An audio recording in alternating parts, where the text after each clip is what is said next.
You're listening to the Angry Marks Podcast Network.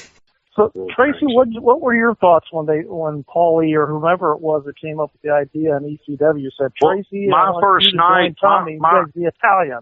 Well, my first night, I was still working for WWF some then, but my first night I worked with TUWS, but I was originally supposed to work with Terry Funk when I was getting ready, Tommy, to do the first pay-per-view, and Dreamer is the one really kind of went to Paul about, and they didn't know what to do. They wanted to do something with Tommy. I think, Tommy, didn't you work a couple of times before you started managing Guido? Didn't you work more? Yeah, something like that. And I can remember Dreamer coming up, and they weren't sure who I was going to work with because something happened. Lance Storm couldn't make it, flight out of Canada or something. Then they said I was going to work with Van Dam, and ended up I worked with Taz. And I can't remember what I was supposed to be in there to work with Terry. You know how Paul had switched, and yeah, I didn't know who I was going to work with till about 5-10 minutes before I went to the ring. But and Dreamer come in and says, and I remember, and I didn't even know him. And Tommy said something. He said, "Yeah," he goes, "Paul, we're going to put Tommy with Guido." I heard him say that. I didn't know Guido. I'd met him once or twice, and that's when they put Tommy with Guido. And then the next time I worked for him is when Chris Chetty and I tagged against Tommy and Guido, and I turned on Chris, and then they put me with Tommy and Guido. From then on, that's pretty much how it went. It was right there on the fly, but it was a lot of fun. Yes, it was. I tell you what, guys, it's a lot of great memories watching you guys, hooting it up together, and talk about getting you guys out of your comfort zone. I mean, here you guys are as Southern boy as you can get, you two, and they make it Italians out of you guys. You guys made memorable TV. You guys are awesome. Oh, well, we loved it. We were having fun. See, that's when you know the business is good, when you have fun. When you go out there and have fun, you know you've done your job. We had fun every night, Yes. Yeah. But I think like the ad-libbing about is on the fly and just, feeling the people. I think that's kind of a lost art now. It looks to me, you don't see a lot of it. It's choreographed and scripted and all, and it's almost like the old school work is so old it's new, isn't it, Tommy? I mean, nobody does it anymore. Oh, yeah. I mean, that's the reason we still can work today, I guess, because everybody does all that flying around. You go out there and grab ball, and people go, wow, that's wrestling. So that's good for us, I guess. I don't know. It's a lost art. You're exactly right with that. Yeah, it is. It really is. This is the Undisputed Wrestling Show. What a great pleasure. We're talking to Wild Power Tommy Rich, and our good buddy Tracy Smothers has kindly dropped in to join us too, and we thank you as well, Tracy. The things I remember the most, and I hate being a person who reminisces all the time, but you know what? There is such thing as the good old days for me, and I will always remember 80s, 90s wrestling for what it was and the great performers that brought all those memories and awesome moments of, my younger adulthood, late teens, I guess, as well. And, remembering the great independent promotions and watching those great Tennessee promotions like Smoky Mountain, USWA, thriving, and, you guys are rocking and rolling it all along. What do you guys, what do you think, knowing that, the territories are long gone, it's tough anymore seeing a good independent show, bringing in the crowds that you guys brought in. It's just a different creature now. What's you guys' thoughts on that? Tommy, you first. Well, I mean, it won't never be what it was. I mean, like I said, we just go to towns week in, week out, and we got paid to put butts in the seats, and, it just, it's a new day, just like Tracy said. We went from ad-lib to choreographed, and I'm the proud owner. I'm the proud owner and glad to wear the name tag of ad-lib and old school wrestling, because that's what wrestling was wrestling. Right. How about you, Tracy? What do you think? Well, I don't see how a guy. I've seen you on several cards. I've seen you on several cards in the last few years, but it's not. You don't get these gigantic crowds like you were getting in Tennessee. I just work some now around my job, but I mean, I just don't see it. Tommy back me up. I don't think I can sit there and listen to some guy that wrote something for Days of Our Lives or Young and the Restless tell me that's a wrestling promo or something. That's the stupidest thing I've ever heard in my life. Yeah. I mean, I don't know much, but I mean, that is just ignorant.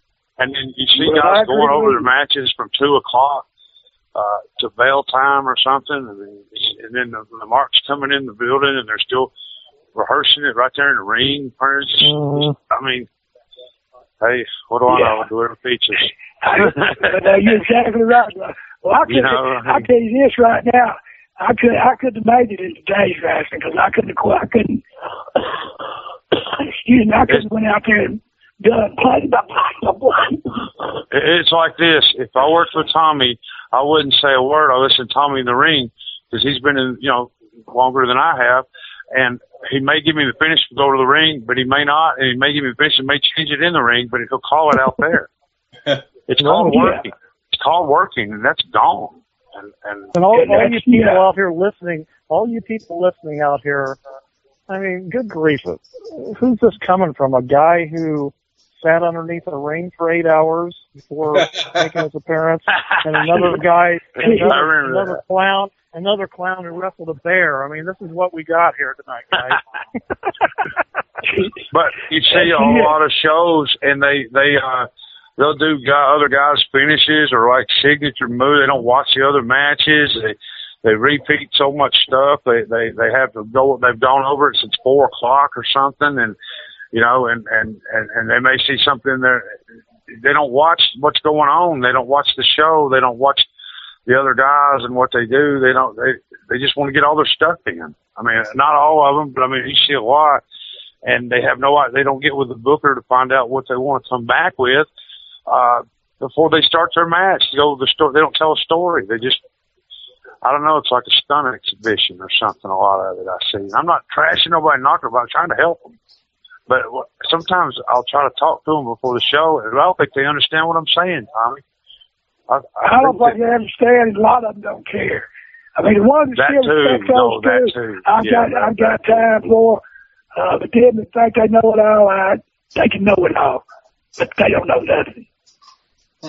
No, somebody said it best. I think it's George South. He said they never take what we know, because then it used to be separate dressing rooms. And you didn't see the guy until you were in the ring, and the referee would come give you the finish maybe one time, and if you're out there with a guy like yourself that's been around and knew what to draw money, he'd change the finish in the ring because you dictate them. They don't dictate you, right? But I mean. So that's it, boss. That's it. We don't jump up and do it. Those high spots and they start hollering, boy, and we'll get a headlock and take them over, don't we? Yeah. Yeah, I mean, then when they get through hollering, boy, we might do a spot if we want to. They go 1,000 miles an hour and jump off buildings and everything else. Yeah, it's crazy. It's crazy. Most of them have jobs and break their legs, break their necks, break their backs or something, and just over nothing. It's totally unnecessary. Hey, Zane Paisley, we've got Tommy Rich and Tracy Smothers. What do you got now? Let's get both of them here now. Well, Tracy, I just wanted to ask you real quick about you were in Ohio this past weekend wrestling a bear. How was that? Oh, it was a guy dressed up as a bear. It was Robert Evans. He used to work Ring of Honor. Yeah, he did a great job. He did, and the people, it shocked them real good. Brutal Bob Evans? Yeah. Okay. He had got out of business for about a year or so, he said, and moved to Canada. And it sort of was really a thing to, like, reintroduce him, more or less, but that was fun how they did that. And they did it all oldies, black and white, everything, Tommy. It was great. You'd have loved it. And the people were dressed like oldies, and that, like, throwing a punch was a big deal and things like that. And yeah. I mean, it really was, and they try to do it all the guys, and the guys were actually wrestled, and it was a great show, and they got a good thing going. And I told him, I said, what you're doing so old, it's new. I said, to me, that's what they're kind of starving for. But I mean, Oh yeah. Oh, you got to have all types on the card, right? You know. Well, that was our buddy Marion Fontaine's promotion, Old Wrestling. And I'm sure that eventually it'll be available on DVD or Blu-ray or for all of our listeners out there. Yeah. But Jock Sampson was there. I'm trying to think. Gregory M-Dog. There's several other boys. I can't think of their names. Like I said, Bob Evans, Robert Evans, and oh man, there's a bunch of others. Gregory Irons was there. He's great. A lot of good boys that, and they were just so excited to do it. And I said, guys, this is why you could work every night. You know, you didn't jump off of cliffs or buildings or anything else. You know. Really.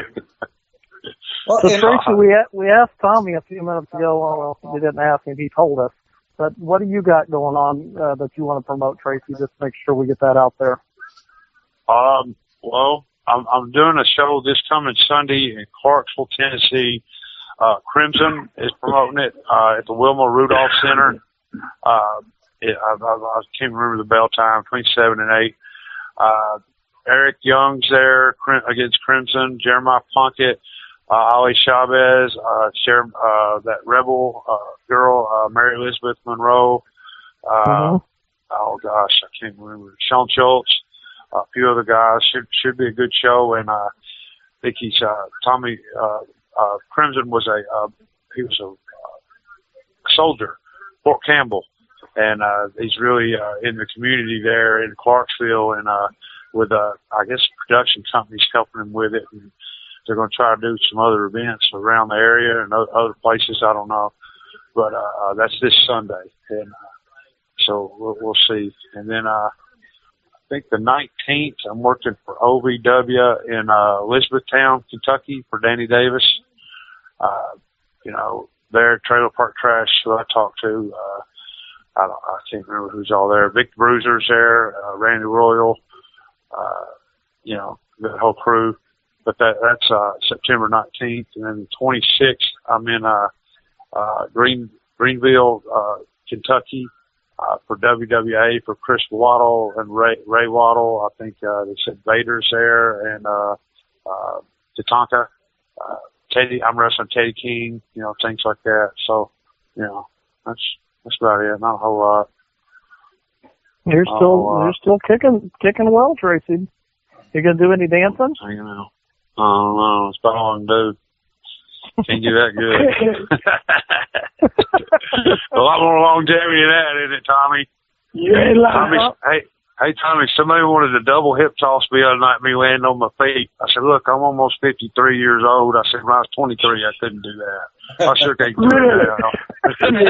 Yeah, I can't remember where I was at. Yeah. They want to double hip toss. They said, we want you to land on your feet, and then they're going to do 32 other flips to me or something. Yeah. I said, hold on a minute. Why don't we do that? Except I don't know how hip toss both of y'all. Yeah. Hip toss, yeah. Hey, Tommy, Dougie said you and him talked a few times here lately, right? I talked to him the other day. Yeah, good deal. Cool. So, Tommy, I miss you, man. I miss you. Tommy, do you keep up with any of the current wrestling at all, buddy? Any NXT or anything like that? Do you watch that? What do you think of that? NXT. What is that? Oh, that's the developmental, Tommy, for WWE. I've caught it a few times on my computer. I've caught that show. That's a good show. It's like a modern day kind of, or ECW, you know, type feel. You know what I mean? You know, I mean. Is it? That's a good show. It's the best show going I've seen. I agree with you. I catch what I can, you know, on things. Or from what I see, that's like that's really hot. You know what I mean? People seem to grab, really like that. You know, so you know. True, Tommy. It's only $9.99 on the WWE Network. Hey, Tommy, can you give a plug for those events that you'd mentioned earlier? Yeah, I'm going to be in Commerce this coming Saturday from about time. I think it's at 1 o'clock there. It's a wrestling revival. And then I'm doing a show at my church in Griffin, Georgia that night. Doors open at 6:30, about time at 7:30. We got 5 big matches. Thunderbolt Patterson's going to be there signing autographs. Georgia Bulldog's going to be there. Scotty Bowinkle. That's a Rocky Bowinkle show, but Scotty Bowinkle. But, yeah, it's going to be a good night for wrestling. Of course, we're doing it for the church. And, anyway, and then, let's see, September the 12th, I'm going to be in Corinth, Mississippi. And then October the 2nd and 3rd, I'm wrestling for a boy named Tony Hunt, I think's his name, down in, Alma, Georgia, and somewhere in South Carolina on the 3rd. So I'm staying pretty busy. What I used to do 6-7 days a week, now it takes me 2 days of rest and takes me 5 to get over. So I'm doing real good. Oh, me too. It takes me more than 5. I know that. Yeah, but we still love doing it. Yeah. You guys can still get it done, man. What a great pleasure, and I've said it 5 times, and I'll say it again. Tommy Wildfire Rich, thank you so much for joining us. It's been awesome talking to you, and I hope we get to have you on the show again sometime. Tracy, we love you, brother. Thank you, as always, for coming on and gracing us with your presence as well. Thanks for having two legends on the show. Fire it up, boys. Fire it up. I'm going to stay in touch, man. I love you, man. I love you, too, buddy. You take care of yourself. Hey, thank you guys for having us. Yeah, thanks for having us. All right. It's a great thrill. You guys have a great evening, and thanks for the FBI reunion, Jim.